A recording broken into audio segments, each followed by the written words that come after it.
अगर कभी अडानी का बलून फटा तो सारे बैंक बर्बाद हो जाए। सेठ के पास बहुत पैसा है। बस मैं नहीं। दोस्तों, अडानी सेठ ने तो कमाल ही कर दिया। हिंडनबर्ग के द्वारा एक्सपोज किए जाने के बाद 415 पन्नों का लव लेटर जारी किया है, लेकिन 84 सवालों का जवाब नहीं दिया। अगर 84 सवालों का जवाब देना उतना जरूरी नहीं था, हिंडनबर्ग के द्वारा एक्सपोज किए जाने वाले रिपोर्ट पर जवाब देना जरूरी नहीं था, तो फिर 415 पन्नों का लव लेटर जारी काहे किए गुरुजी?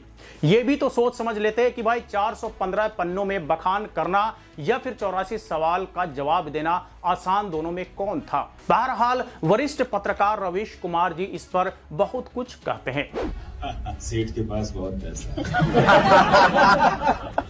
बस मैं नहीं। ना, ये नहीं, बल्कि ट्वीट करके बहुत कुछ कहते हैं। 25 जनवरी को पहला ट्वीट करके लिखते हैं कि हिंडनबर्ग रिसर्च क्या है, इसका लिंक व्हाट्सएप में क्यों शेयर हो रहा है? कहीं ऐसा तो नहीं कि पत्रकार लोग इस रिपोर्ट पर बात करने से बचने के लिए पठान देखने चले गए?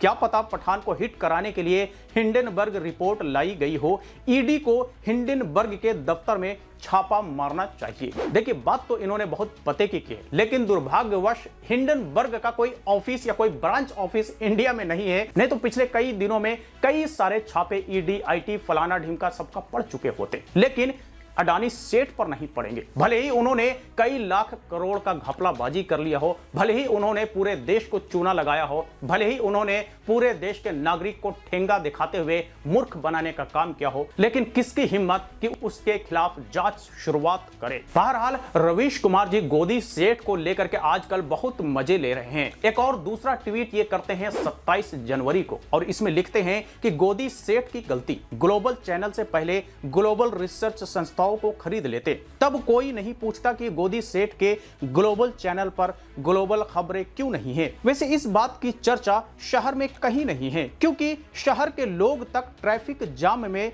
फंसा है और दिमाग धर्म की राजनीति में। दूसरा ट्वीट करते हैं, इसमें लिखते हैं कि सवाल बस इतना है कि एक रिसर्च कंपनी की साख इतनी बड़ी हो गई है कि 413 पन्नों के जवाब का भी असर नहीं हुआ है।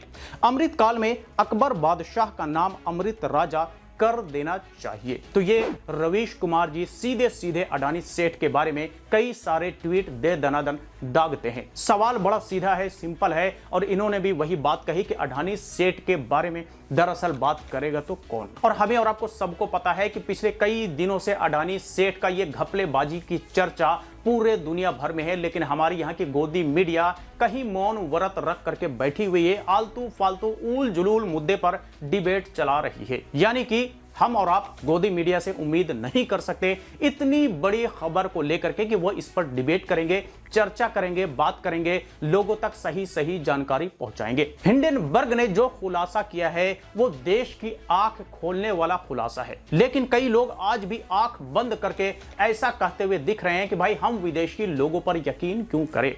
तो भाई आप देशी लोगों पर यकीन कर लो।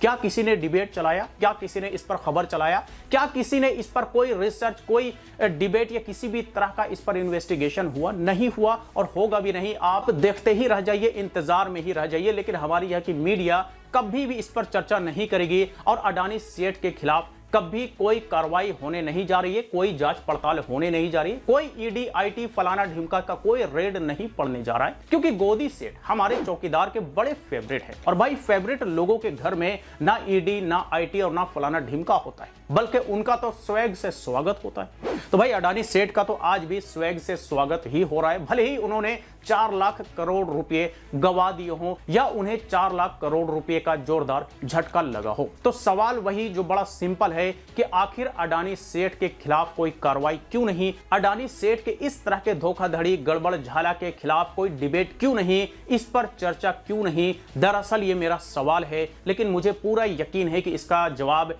कहीं से किसी भी तरफ से नहीं आएगा, क्योंकि मैंने पिछले वीडियो में भी एज अ नागरिक कई सारे सवाल पूछे थे, लेकिन मैंने कहा था कि भाई अडानी सेठ के पास 84 सवालों का तो जवाब नहीं, वो घंटा हमारे सवालों का जवाब देंगे। उनकी तो छोड़ दीजिए, किसी के अंदर इतनी कुव्वत नहीं कि हिंडनबर्ग के 84 सवालों का जवाब दे सके। उनका भी छोड़ दीजिए, हमारे सवालों का जवाब दे सके, किसी के अंदर इतनी कुव्वत नहीं। वो इसलिए क्योंकि जो सच है, सच का सामना करने की हिम्मत किसी के सामने नहीं है। कोई सच को झूठलाए तो झूठलाए कैसे? क्योंकि आईने की तरह अडानी सेठ का गड़बड़ झाला पूरे दुनिया के सामने है। दरअसल उस गड़बड़ झाला पर पर्दा डाले तो डाले कौन? हमारी यहाँ की गोदी मीडिया मौन है, कोई इस पर बोलने को तैयार नहीं। हमारी यहाँ की मोदी सरकार अलग अपने धुन में मस्त है। तो दरअसल इस पर कार्रवाई करे तो करे कौन? तो बस जाते जाते मैं यही कहूंगा कि सैया भैल कोतवाल तो फिर डर काहे का? तो भाई अडानी को डर काहे का? क्योंकि सैया भैल कोतवाल। चलिए आज तक के लिए इतना ही। इस पर आप अपनी राय हमें कमेंट बॉक्स में लिख करके दे सकते हैं। वीडियो अच्छा लगा हो तो लाइक करें, ज्यादा से ज्यादा लोग साथ शेयर करें।